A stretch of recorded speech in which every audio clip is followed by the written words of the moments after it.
गुरुजी शुक्राना गुरुजी अनंतम शुक्राना हमारे गुरुजी महाराज का। ओम नमः शिवाय। शिवजी सदा सहाय। ओम नमः शिवाय। गुरुजी सदा सहाय।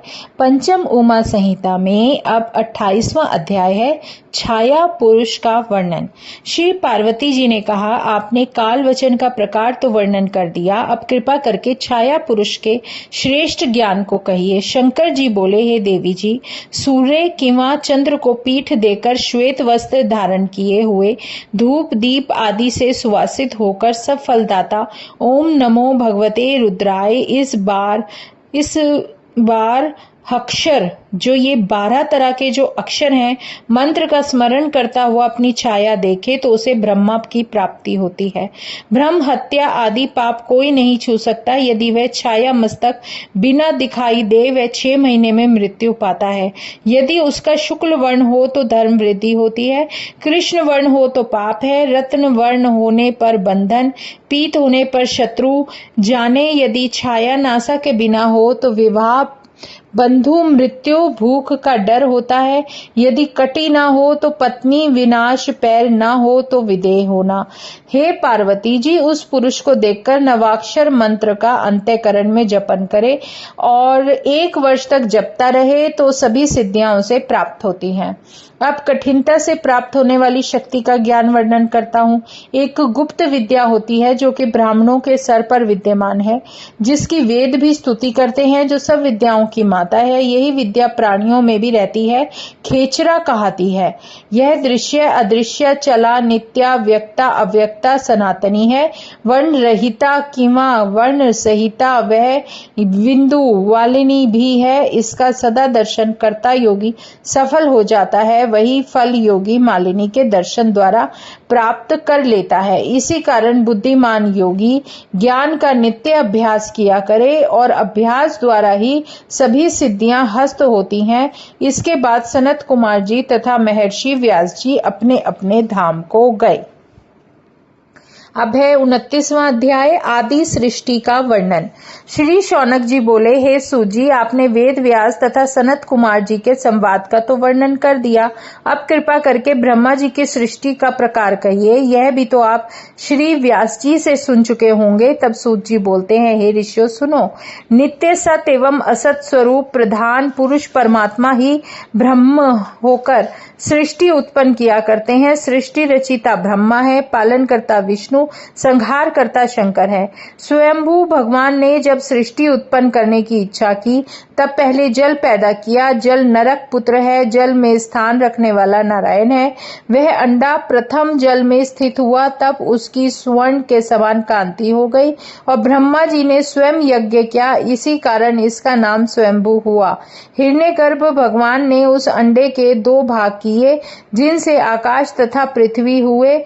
तब ब्रह्मा जी ने अधोभाग में 14 भुवनों की रचना की, मध्य में आकाश की, जल में ऊपरी पृथ्वी रची गई और आकाश में 10 दिशाओं की रचना हुई।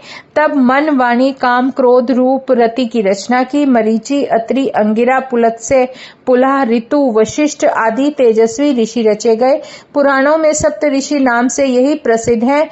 तब ब्रह्मा ने क्रोध द्वारा रुद्र रचे। उसके बाद यज्ञ सिद्धि के लिए ऋग, तजु, साम, अथर्व वेदों का निर्माण किया। उन्हीं के द्वारा देव पूजन किया और वक्ष स्थल से पितर, जगहों से मानव एवं जगहों के नीचे के भाग से दैत्य बनाए गए। इस प्रकार प्रजा की रचना द्वारा भी प्रजा वृद्धि न हुई। तब देह के विभाग करके एक से पत्नी रूप तथा दूसरे से पुरुष रूप हुए। ब्रह्मा जी ने इस प्रकार संपूर्ण सृष्टि की रचना की। नर नारायण भगवान ने बनाई गई सृष्टि प्रजा अमैथुन तथा आयु कीर्तिमती यशस्विनी हुई। अब है 30वां अध्याय, सृष्टि रचनाक्रम। सुत जी बोले, जब इस प्रकार से सृष्टि आदि की रचना होने लगी तब प्रजापति ने भी आयोनिजा शतरूपा नाम की पत्नी प्राप्त की। शतरूपा ने भी 100 दिव्य वर्ष पर्यंत तपस्या करके ही तपस पति प्राप्त किया। वही पुरुष स्वयंभुव से पैदा होकर मनु नाम से प्रसिद्ध हुए। इन्हीं से 71 मुनियों की मनवंतर संज्ञा कहलाती है। फिर विराट पुरुषों से वीरका हुई। इसी वीरका से प्रियव्रत उत्तानपाद उत्पन्न हुए और धर्म की पुत्री सुनीति के साथ उस उत्तानपाद का विवाह हुआ, जिससे परम तेजस्वी ध्रुव उत्पन्न हुए। उन्होंने 3000 वर्ष तक कठोर तपस्या की, जिससे ब्रह्मा जी ने ध्रुव को सप्त ऋषियों से भी ऊपर स्थान दिया। ध्रुव के 2 पुत्र हुए, जिनका पुष्टि तथा धन्य नाम था, और पुष्टि की पत्नी सनुत्था हुई। उससे रिपु, रिपुंजय, विप्र, निकुल, वृष, तेजा नामक 5 पुत्र हुए। और रिपु से चाक्षुष नामी प्रसिद्ध पुत्र हुआ। और पुष्करनिन पत्नी से चाक्षुष ने वरुण पुत्र उत्पन्न किया। और अग्नेयी नामक भार्या से पुरु ने 6 पुत्र पैदा किए। और अंग, सुमनस, ख्याति, स्मृति, अंगिरा एवं गया। सुनीता नाम की पत्नी पाकर अंग ने बेन नामक पुत्र पैदा किया। वह महान पापी था। उसको ऋषियों ने मिलकर क्रोध से हुंकार शब्द द्वारा ही मार दिया। तब सुनीता की प्रार्थना करने पर बेन के शरीर को ऋषियों ने मंथन किया और बेन के दक्षिण हाथ के मंथन से पृथु राजा की उत्पत्ति हुई। यह पृथु विष्णु के अवतार थे और धनुष लिए, कवच पहने, सूर्य के समान तेजधारी यह पृथु पृथ्वी पर आदि राजा हुए हैं। उन्होंने राजसूय यज्ञ किया।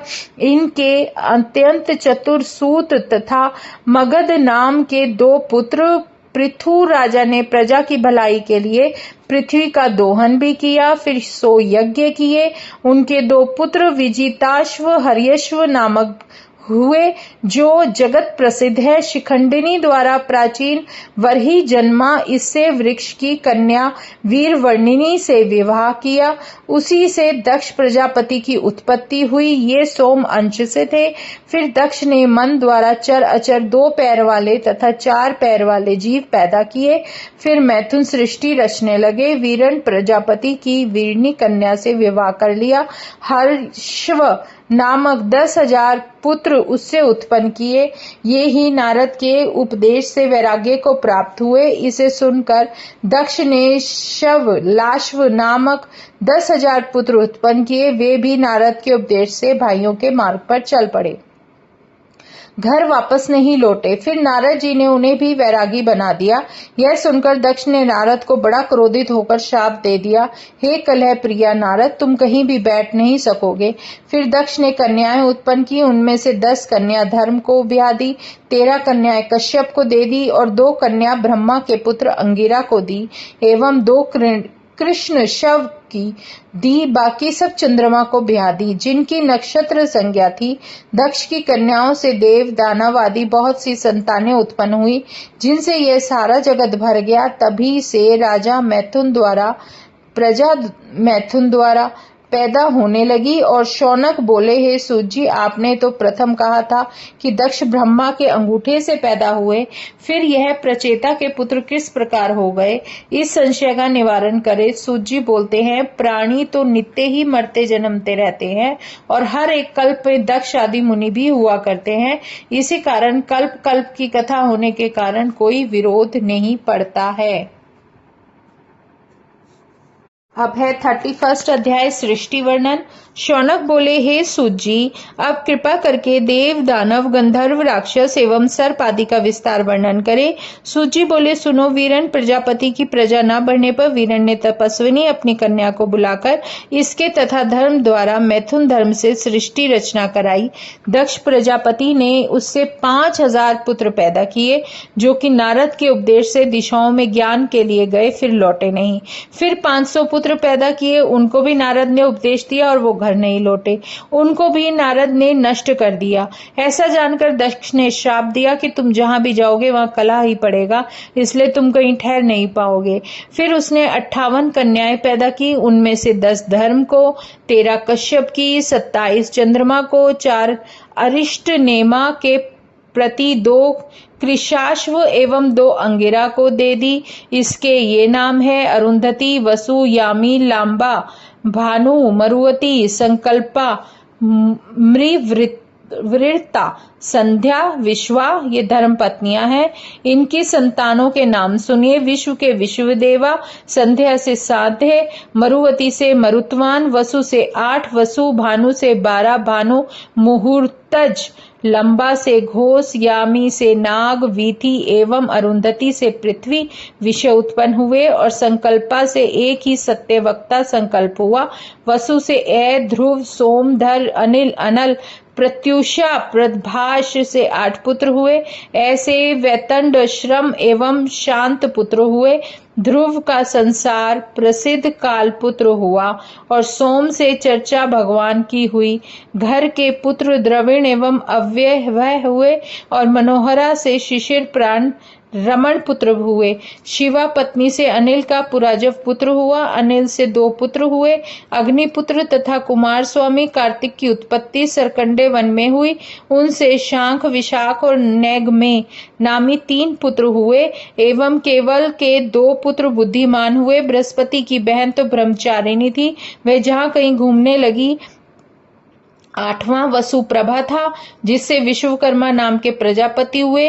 वे शिल्प विद्या में निपुण थे। देवताओं के आभूषण, विमान, ग्रह आदि वस्तुएं बनाया करते थे। रैवत, अज, भव, भीम, बाम, उग्र, वृष, कपि, अजैकपाद, अहिर, बुध, बहु, रूप एवं महान ये 11 रुद्र प्रधान है। इसी प्रकार सरूपा के पुत्र पैदा हुए। रुद्रों की संख्या तो करोड़ों है।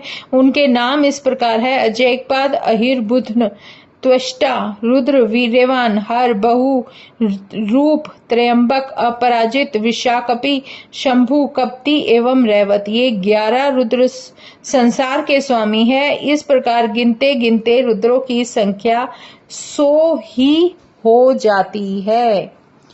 जय गुरु जी, शुक्राना गुरु जी। अब पंचम उमा संहिता के 31 अध्याय पूरे हो चुके हैं। शुक्राना हमारे गुरु जी महाराज का। ओम नमः शिवाय। शिवजी सदा सहाय। ओम नमः शिवाय। गुरु जी सदा सहाय। शुक्राना अनंतम शुक्राना।